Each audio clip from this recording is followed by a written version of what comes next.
सम्माननीय सभामुख महोदय, यो बोल्ने, सुन्ने, बुझ्ने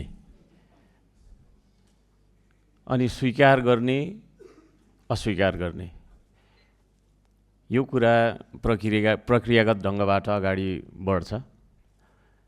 यहाँ प्रतिपक्षको काम सत्तापक्षलाई खबरदारी गर्ने, हामी एउटा गाडीको कोही गियर जस्तो, कोही एक्सेलरेटर जस्तो, कोही ब्रेक जस्तो एउटै सिस्टमका अङ्ग हौँ।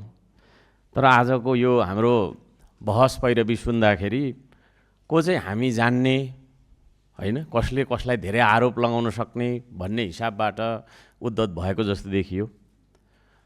र यहाँ सत्तापक्षको तर्फबाट बोल्नुहुने माननीय गणेश पराजुलीज्यूले बोल्ने क्रममा भरौटे भन्ने शब्द पनि प्रयोग गर्नुभयो र यस्ता शब्दहरू आगामी दिनमा हामीले प्रयोग नगरेको राम्रो म सबैजनालाई यो अनुरोध गर्न चाहन्छु।